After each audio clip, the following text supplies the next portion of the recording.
Callum, it's time to introduce you to your new crush. Go on. Canadian Club Lemon Crush. Of course, the taste buds have been screaming for a change. And Canadian Club Lemon Crush is listening, with its balance of lemony zest and the smooth taste of Canadian Club. Right now, there are 2,500 six-packs to be won.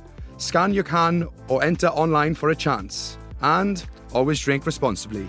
Canadian Club Lemon Crush. This zesty refreshment is your new crush.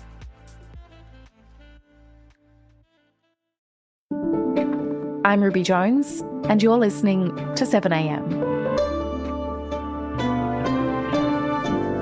Sussan Ley describes herself as a moderate, a Liberal leader who wants to keep her party in the centre.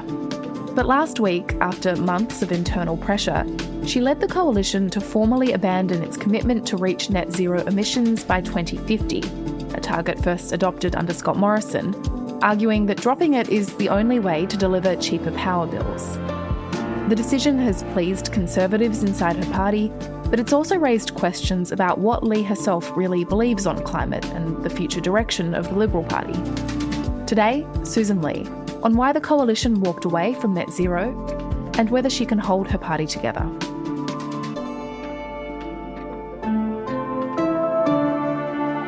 It's Thursday, November 20.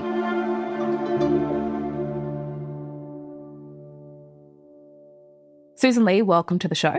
Great to be with you. A few days ago, you decided to drop net zero. Why?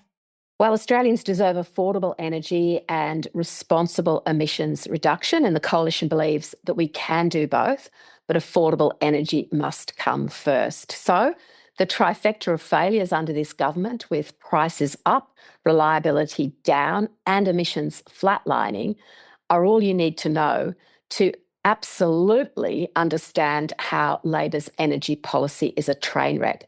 But at the heart of all this is affordability for families, for businesses, for communities. And as I travel Australia talking about our affordable energy plan, I'm hearing real-world examples of mums and dads leading into Christmas, sitting at the kitchen table, worried about how they're going to pay the bills, worried about next year, a cost of living crisis. And meanwhile, we've had a Prime Minister who's promised electricity prices would come down for 2 elections running. They've gone up by 40%, and that's not good enough. It's not good enough for struggling families. So are you saying the decision to drop the net zero emissions target, it had nothing to do with Andrew Hastie threatening to quit the party over it, with Jacinta Price's public campaign against the policy, pressure from Angus Taylor? This is Liberal Party policy coming out of the Liberal Party party room. Our team is behind it, and our joint party room signed off on it on Sunday. Now, that's enough about process, because Australians don't want to hear about our processes. They want to hear about outcomes, and they want to hear what we're going to do for them. And they also do want to hear about you and what you believe. You had been a supporter of net zero at one point. Now you're not. You were once in the Parliamentary Friends of Palestine group, but changed your position. You once supported Graham Samuel's recommendations on environmental reform, but you changed your mind. So at this point, is it fair enough that many Australians might feel that they don't really know what it is that you believe? I can come to all of those examples that you've given me, Ruby, and I'm very happy to. But I want to make this point. Leaders should always confront the realities that we see in front of us. And the reality of the economy and energy policy is one that demands the response that we've given. Now, we do believe in responsible emissions. We do believe in playing our part globally, and that's why we are signed on to the Paris Agreement. And we do believe that priority must be given to affordable energy. Because when you consider some of the data points, if I can call them that, of Labor's energy failures, you see Australians shaking their head in bewilderment. We're a country with abundant energy supplies. We've got the second or third largest resources of LNG in the world, and our exports reflect that. Meanwhile, we're building import terminals for LNG that will come on a ship from the Middle East. Imagine the carbon footprint of that, liquefying natural gas, travelling thousands of kilometres, and then being unloaded onto the East Coast to get back into our power grid. Costs are going through the roof. The renewable energy rollout is blowing out in cost. We support renewables in the right place, but we support a grid that has a balanced energy system, baseload power, dispatchable power, yes, renewables. And right now, this government's policy is all wrong. So you talk about me, I'm here for the Australian people and for what they deserve to see from the leadership of this country when it comes to backing them in. Let's talk about leadership. There are reports that Andrew Hastie or Angus Taylor, backed by members of the moderates, could mount a challenge. So how worried are you? This is just commentary, speculation, and it's commentary on commentary, to be perfectly honest. And I won't lose focus for a single minute on what I am dedicated to, which is to our affordable energy plan. And it's not just energy. I mean, I can talk about the things that we've undertaken to do in the 6 months since I became leader. And I've set clear policy areas of living within our means, budget responsibility. We don't have that from this government, of a plan for lower personal income tax cuts in the lead up to the next election, changing the industrial relations rules so that employers and employees get a better deal. And of course, keeping communities safe, because particularly in Victoria, we're seeing a real lack of application by governments to exactly that. But right now, energy is the economy, and that's why it's such an important thing to be talking about, because it's built in to every step of a supply chain, to the goods we receive, to our sovereign manufacturing capability that is declining rapidly.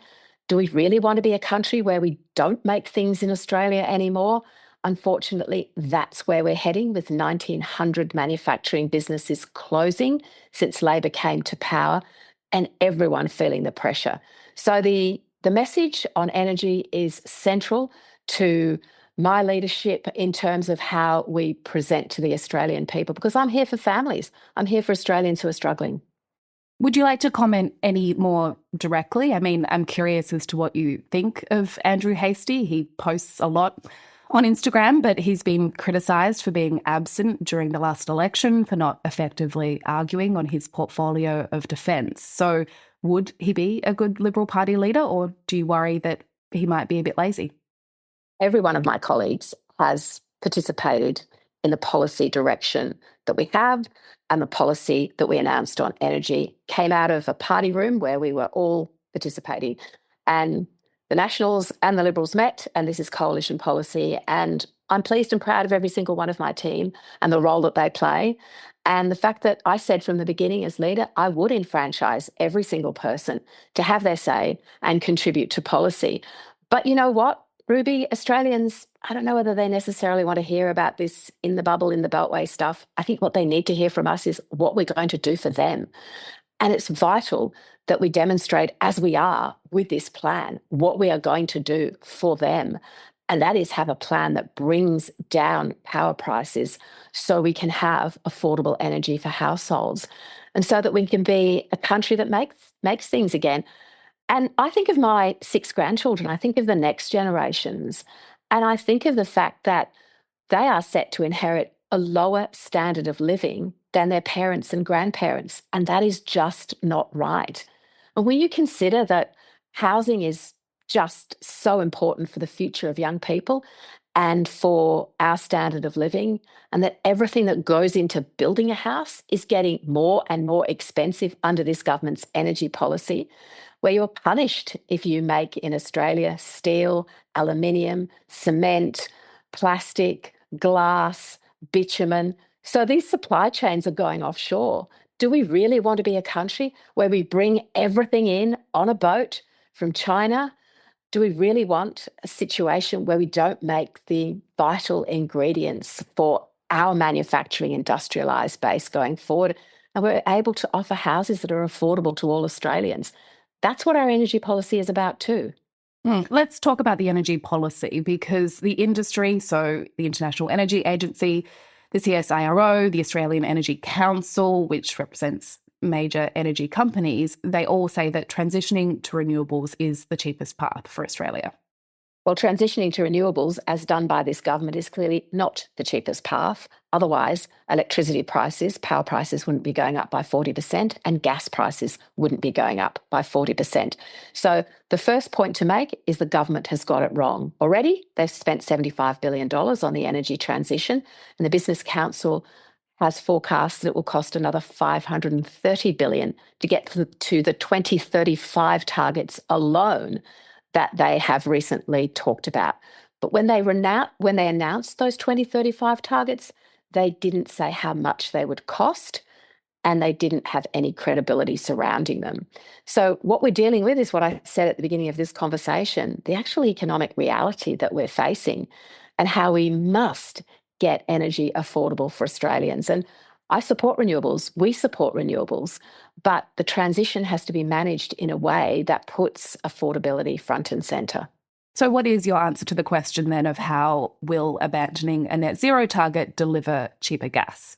Well, we need to get gas into the system. And when we consider that we're importing gas from overseas and that we're not using the abundant supplies of gas in this country, you can see immediately how expensive gas is if we don't do it right. So we have, as part of our policy, an East Coast gas reservation scheme, and that's vital. Now, you mentioned Graham Samuel, you mentioned environmental approvals. With respect, the Samuel report that I commissioned and presented to the government at that time was refused by them, and there were many inputs into a final policy process that included that report and included business and industry as well. So we know that we have to put the need for approvals that generate the industries we need, the natural resources that Australians will rely on and always have relied on, balanced with environmental protection, always very important, of course. We just haven't seen that either in the government's record or in its policy proposals, because what it's proposing is actually not about increasing the supply of the natural resources that we need to power our country. It's not about that at all. It's about holding us back. And the energy cost failures are a clear demonstration of that.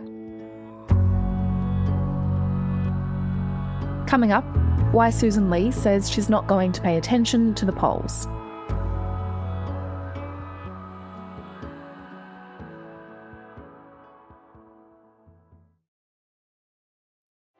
Callum, it's time to introduce you to your new crush. Go on. Canadian club Lemon Crush. Of course, the taste buds have been screaming for a change. And Canadian club Lemon Crush is listening, with its balance of lemony zest and the smooth taste of Canadian club. Right now, there are 2,500 six-packs to be won. Scan your can or enter online for a chance. And always drink responsibly. Canadian club Lemon Crush. This zesty refreshment is your new crush.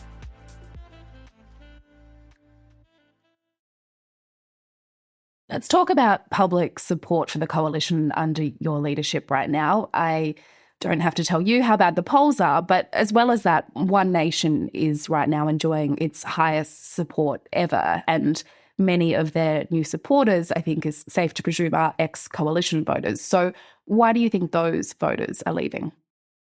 We're Australians every day and we vote every 3 years, and our policy reaches every Australian in every corner of this country. And it's important to make that clear. I'm not going to reflect on how voters might change their votes from time to time. Yes, we did very badly at the last election. I said so then.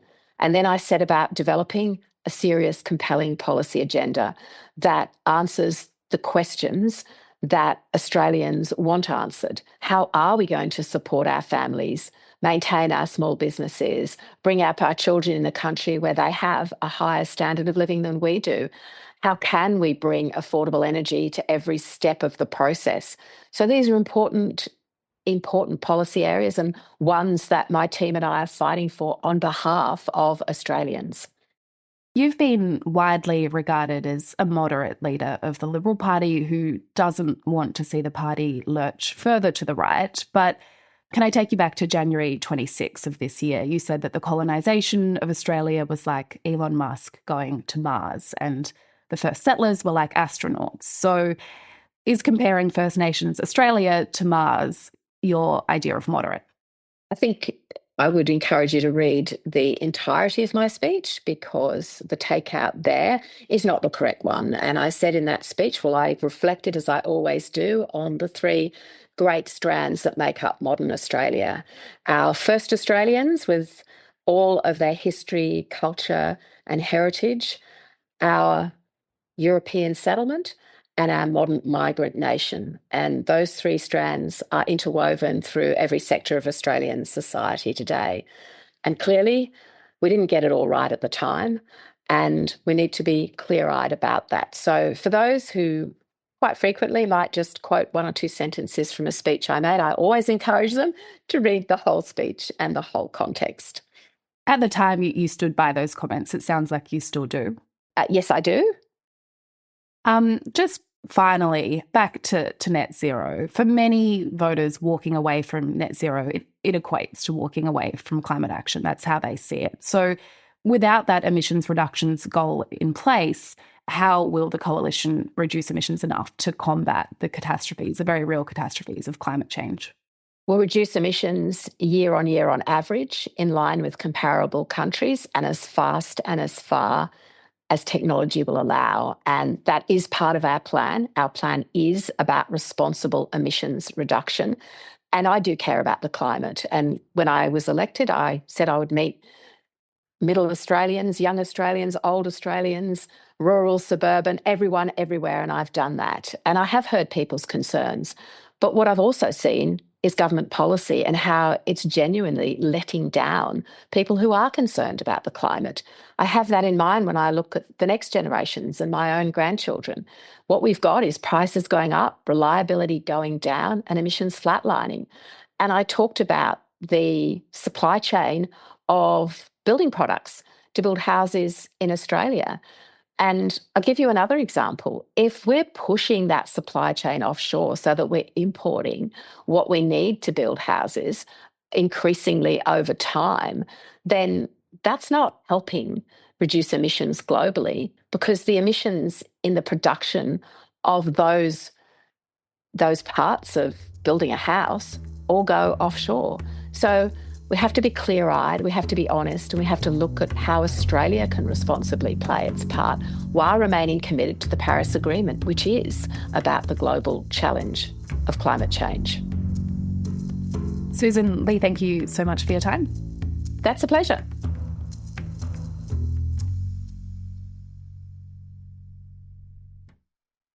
Sam, it's time for me to introduce you to your new crush. Go on. Canadian Club Lemon Crush. Of course, the taste buds have been screaming for a change. And Canadian Club Lemon Crush is listening, with its balance of lemony zest and the smooth taste of Canadian Club. Right now, there are 2,500 six-packs to be won. Scan your can or enter online for a chance, and always drink responsibly. Canadian Club Lemon Crush. This zesty refreshment is your new crush.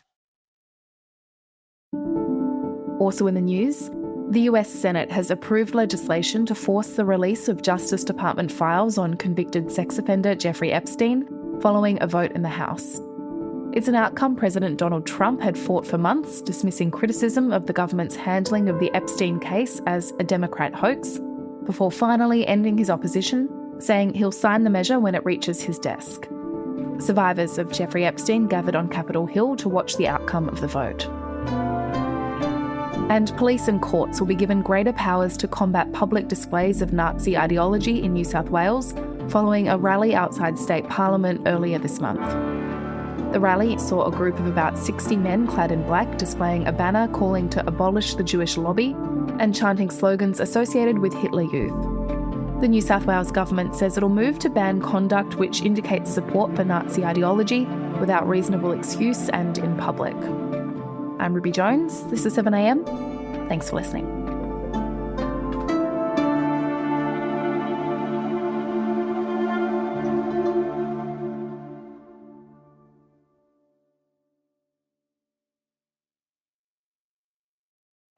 Callum, it's time to introduce you to your new crush. Go on. Canadian Club Lemon Crush. Of course, the taste buds have been screaming for a change. And Canadian Club Lemon Crush is listening, with its balance of lemony zest and the smooth taste of Canadian Club. Right now, there are 2,500 six-packs to be won. Scan your can or enter online for a chance. And always drink responsibly. Canadian Club Lemon Crush. This zesty refreshment is your new crush.